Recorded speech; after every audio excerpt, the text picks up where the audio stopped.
ওয়ালাইকুম আপু, কেমন আছেন? ওয়ালাইকুম আসসালাম, আলহামদুলিল্লাহ ভালো আছি। আমাদের জীবনের গল্প অনুষ্ঠানে আপনি কি জন্য আসছেন?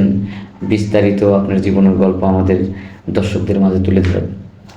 দেখেন, আমি আসছি যে মানে ভালো একটা মনের মানুষ পাওয়ার জন্য। আর আপনাদের অনেক বিজ্ঞাপন দেখি, তো সেই বিজ্ঞাপন দেখে আপনাদের মাঝে আসা হয়েছে।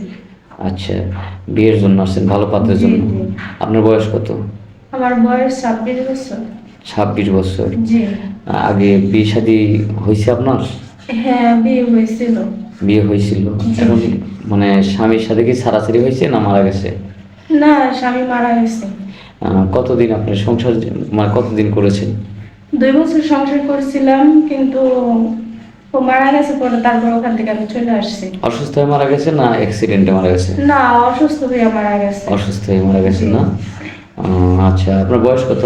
26। 26 বছর। আপনার নাম কি? আমার নাম হচ্ছে মারুফা। মারুফা। জি।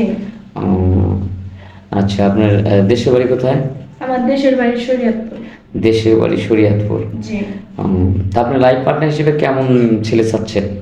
দেখেন, লাইফ পার্টনারে কেমন ছেলে যাব, মনে করেন আমি চাই যে আমার আগের স্বামী যেরকম ছিল ওরকমই চাই, কারণ আমার আগের স্বামী অনেক ভালো ছিল। যাই হোক, ওই কথা না বলাটাই বেটার।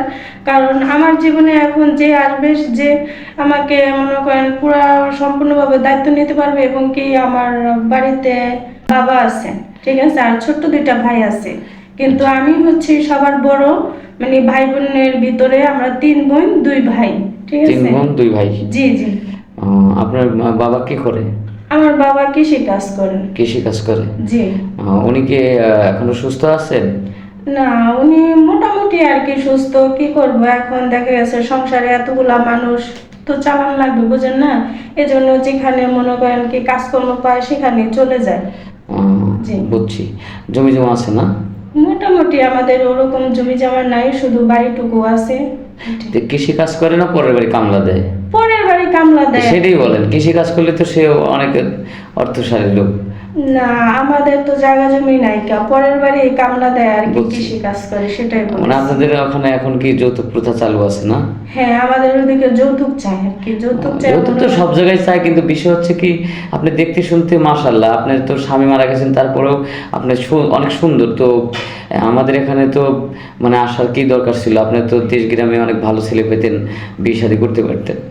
ওই যে বললাম না, আমাদের ওদিকে মনে করেন যৌতুক চাই, এই কারণে বিয়ে শাদী বসতে পারি না। আর এখন যেহেতু স্বামী মারা গেছে, অনেকে মানে অনেক কথাই বলে, আচ্ছা, ঠিক আছে। বুঝতে পারছি। হ্যাঁ। আপনার ফোন আছে? জি না, আমার ফোন নাই। সুপ্রিয় দর্শক, মেয়েটার জীবনের গল্প শুনলেন। আসলে খুবই অসহায়। অসহায় না হলে কখনো এই জায়গায় আসতো না। মানুষ কখন আমাদের অনুষ্ঠানে আসে যখন তার পিঠ দেওয়ালে ঠেকে যায়।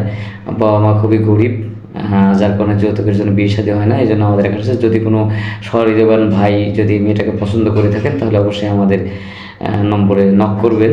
ইমো আর হোয়াটসঅ্যাপ আছে, কেউ অযথা ভিডিও কল দিবেন না। ভালো থাকবেন, সুস্থ থাকবেন, আল্লাহ হাফেজ।